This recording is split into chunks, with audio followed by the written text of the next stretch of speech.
Maafkan aku saudaraku Nasrani, aku tidak bisa mengucapkan selamat Natal. Karena orang yang mengucapkan selamat Natal, maka dia sudah mengakui tiga. Yang pertama, mengakui bahwa Isa anak Tuhan. Yang kedua, mengakui bahwa Isa lahir 25 Desember. Yang ketiga, mengakui bahwa Isa mati di palang salib. Ketiga-tiga ini dibantah oleh Al-Quran. Bahwa Isa anak Tuhan dibantah. Laqad kafaral ladzina qalu innallaha salisu salasah. Kafirlah orang yang mengatakan Isa Trinitas dan anak Tuhan. Tentang Nabi Isa lahir tanggal 25 Desember dibantah. Ketika Maryam memegang Isa, tidak ada makanan karena terlahir di tepian kota. Allah memerintahkan menggoncang pangkal batang pohon korma. Tusakit alaiki rutaban jania, gugur buah korma yang mengkal. Buah korma mengkal ada pada musim panas bulan Juli Agustus. Ketika Isa lahir, kambing-kambing sedang digembalakan di padang rumput. Sedangkan bulan 12 rumput tidak tumbuh karena tertutup salju. Maka 25 Desember bukan hari kelahiran Isa, tapi hari raya merayakan Dewa Mitra, Dewa Matahari, yang diambil oleh Kaisar Konstantin dari Konstantinopel. Lalu kemudian tentang Isa mati di palang salib dibantah Al-Quran. Wa ma qataluhu, mereka tidak membunuhnya. Wa ma salabuhu, mereka tidak menyalibnya. Walakin syubbihalahum, ada orang lain yang diserupakan wajahnya dengan Isa. Dialah Yudas Iskariot, murid Isa yang menjual imannya dengan beberapa keping uang emas.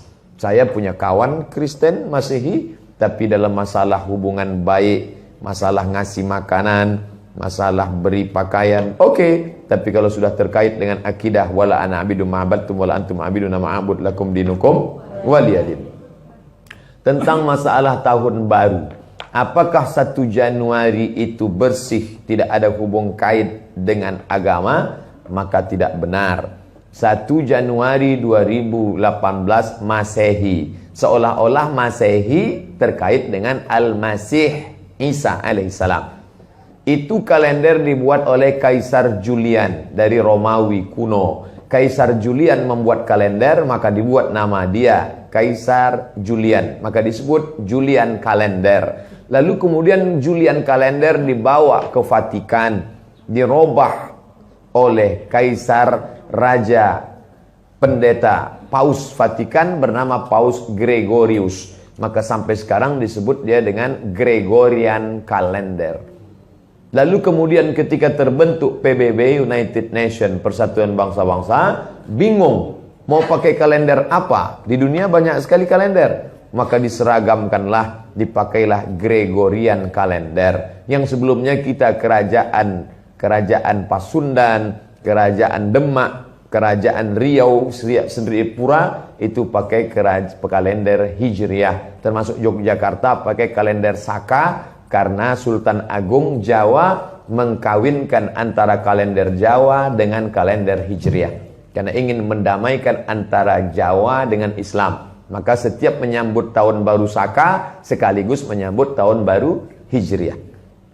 Kalender Masehi muncul belakangan, tidak tepat penisbatannya kepada Al-Masih karena Isa tidak tahu menahu tentang itu. Itu murni diambil oleh Kaisar Gregorius yang diambilnya ke Vatikan menjadi Gregorian Calendar. Jadi kita menyatakan tahun baru, betul tahun baru, tapi tahun baru Romawi.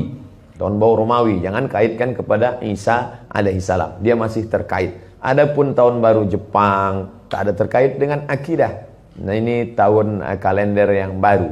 Tidak meyakini bahwa dengan kalender yang baru ini nasib berubah menjadi baru. Siapa yang asap malam itu paling banyak mengepul ke atas, maka rezekinya yang paling murah. Lalu membakar ayam sampai 2000 ekor.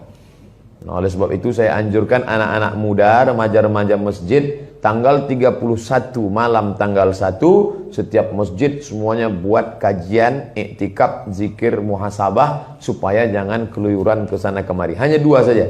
Anak-anak muda pergi ke masjid mulai jam 10, jam 11, jam 12, jam 1, jam 2 atau habis isya tidur. Saya nggak bisa tidur Pak Ustadz. Biasa malam kalau nggak bisa tidur, habis isya makan Antimo 2. Nguap tidur langsung. Itu saja. Adapun nanti Ustadz malam tahun baru apakah buat muhasabah di masjid? Enggak. Saya berangkat 28, 29 umroh, maka tahun baru di Madinah. Tahun lalu juga begitu. Tapi tahun sebelumnya dibuat acara muhasabah. Wallahu a'lam.